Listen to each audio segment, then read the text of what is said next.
Hit it, hit it.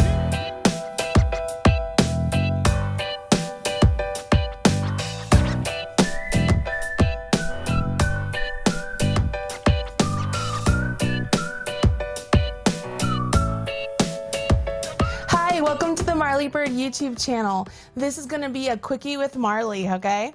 I'm going to show you how to do a crochet mattress stitch, which is really great when you're going to seam up an afghan or a sweater or a cowl or socks or whatever it may be. Sometimes you just want an invisible join and a slip stitch won't work and a whip stitch won't work, so it's time to do a mattress stitch, sometimes called a woven stitch. And then there's a part of me you're going to hear me say that I like to call it a lace up stitch. So let me show you what you're going to do.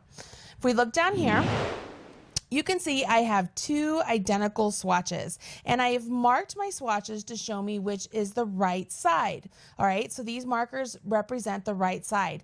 The reason that is important because when you're doing a mattress stitch, you're going to do all of your work with the right side facing you. So you always want to be able to see the right side. So if you have it signaled right there to you that that's the right side, it makes it easier. Now, the first thing we're going to do is I'm going to show you how to join the stitches up the sides. Okay, so let's say that you wanted these two sections to join up. Now I did them in different colors, that way you can kind of see easier on film that every two rows I changed colors, and you can see I'm really matching up row for row, okay? Row for row.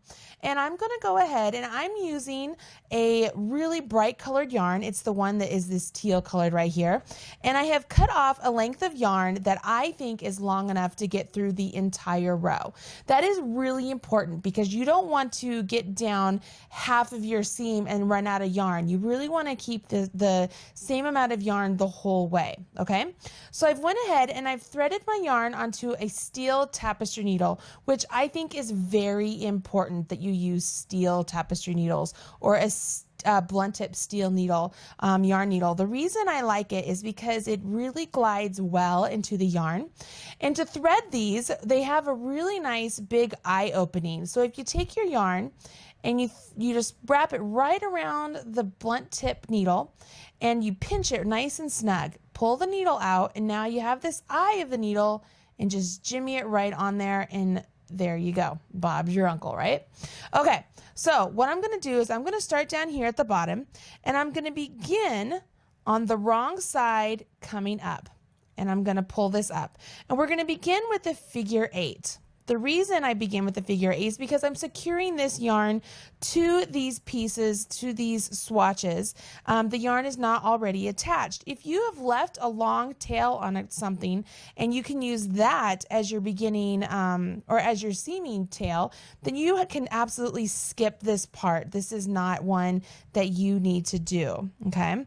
I was looking up and I pulled it apart a little bit. All right, so what I've done is I went up this side, I went up this side, and then I came back over here and I went back up the same way I came out. So now I have it secured on there. Now I'm going to pick this up and hold it a little bit because I find it easier to do that. I'm going to take my yarn, and going up these, I'm working with double crochets.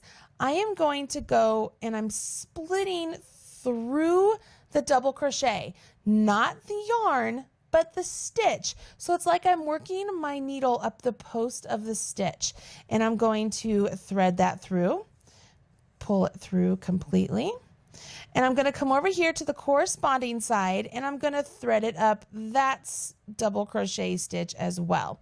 So knowing that there are 2 rows for each individual color, it makes it a little easier, right? So I come back over here to this side. I'm going to roughly go in about where I came out and work my way up again through the double crochet stitch and up. All right, all the way up. And then I come over here and I do about the same thing. So I came out there, so I'm going to go in right there and I'm going to go through my double crochet and up. Try not to split the yarn. Just makes it easier if I don't split the yarn. If you split the yarn, it's not the end of the world, okay? Once I do that, I'm up here to the next, I'm going to go in where I came out and I'm into the next color. So I'm going to make sure I thread through my double crochet of the next color, all the way up through the post and out. Can you see what I'm doing here?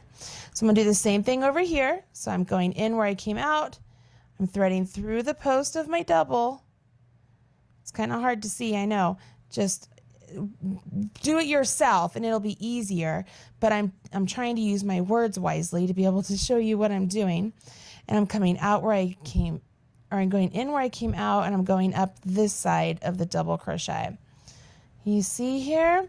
So what's really great is as I do this, especially when I'm doing the same color on the like my colored thread, my colored yarn is going through the same color that I just as on the project, you can see it is virtually invisible. The reason I say virtually is I just made myself a nice little knot there. I was trying to get out of having a knot. There we are. When I pull this nice and snug, see how I'm pulling my ends? It pulls the seam together. So you can see my teal over here in the white, but you can't see it in the teal section. So if I were using the same color yarn through this section here, you wouldn't be able to see it, okay? Just like this. Now when you have stripes, the best thing to do is choose the color yarn that's going to be the most invisible among all the stripes, okay? It just makes it easier that way. Now I'm gonna go ahead and I'm gonna snip this because I'm gonna use the same length of yarn and I'm gonna show you how to join this section up here. So let's get all this apart and I'll show you how to join the tops.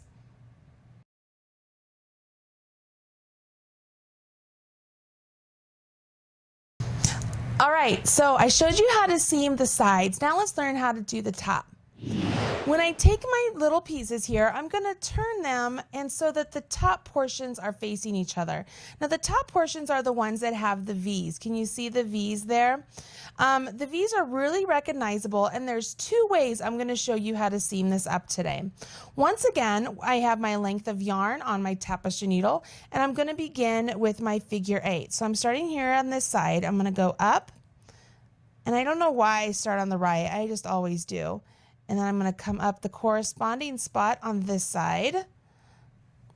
And then I come back over here one more time and pull up.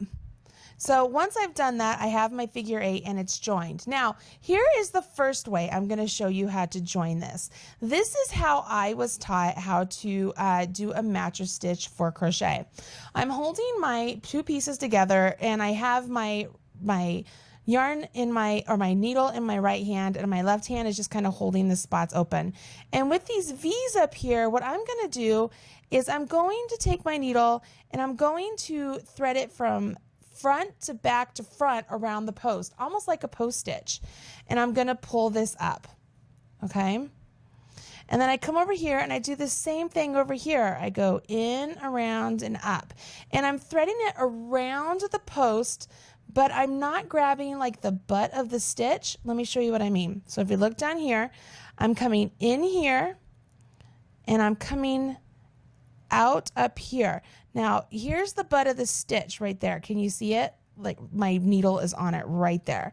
So if I were to come down here, I'd be grabbing the butt of the stitch as well. But I was taught that you come up between. See how I'm between? And I thread through. So it's just like I'm just going underneath these V's, okay? Almost as if I'm creating a V. Can you see the teal thread once I pull this through? See how it's creating its own little V here? Those of you that are knitters, you'll notice that this looks really similar to knitting mattress stitch. And that's how I was taught. This is how I was taught how to do knitting mattress stitch and crochet mattress stitch, is we're creating those stitches. So I've created these nice V's there. Now, if this was the same color yarn, that could be a really cool design feature. But even if it wasn't the same color yarn, if I pull this nice and tight, what I've done here is it pulls these stitches here up against these stitches here, and unless I pull them apart, you can't see that teal. So if I pull the teal See how they're up against each other and I can't see the teal, okay? So that's the first method. Let me show you the second method. We're going to carry on just like we've been doing, and as far as I'm just going to leave this like this, and what I'm going to do now is we finished off on this side, still working with these V's. I'm going to take my needle and I'm going to come over here and I'm going to go underneath both of those V's. So I'm going from the back to the front, okay? To me, this is the one I call lace up, and I'm going to come over here. I'm going to do the same thing from back to the front. Over here, back to front, and back to front. So instead of working around any sort of post stitches or anything like that, I'm just working with the V's. Can you see? And I'm just going back and forth. If you'll notice, it really resembles like lacing a shoe. That's why I call it like the lace up method. And I've heard people call this the woven method. I've heard people call this the mattress stitch. You know, I don't know what the correct term is, quite honestly. I just know that this one works as well. And I'm going to show you what it looks like as opposed to the other method. So I'm going to go all the way down to the end here. And you don't have to pull these tight each time. Notice I'm leaving them nice and loose. That way I know where I left off each time. So I've finished off the row, okay? So see how it looks like it's a laced up shoe? You see that? If I pull it snug, and make sure all those stitches are pulled snug. You want to get a nice good yarn to do this. Don't use a yarn that pulls apart easily. You can see here, once again, these stitches butt up to these stitches. The teal is almost invisible, very, very close to being invisible.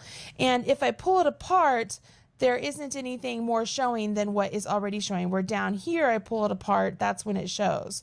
So you can decide which method works best for you in the way you want to join. So I'm going to cover that up. So this one here is the mattress stitch, how I was taught how to do it. And this one up here is how I was taught to do what I call the lace up mattress stitch, the lace up stitch, okay? Both ways work equally wonderfully, and they're virtually invisible on either side. The difference here is that the lace-up one is smoother on both sides than this one here. This one here, it actually leaves a little bit of a bump, okay? And that bump there, that's the V-stitches that we have tucked around to the inside when we did the mattress stitch, okay?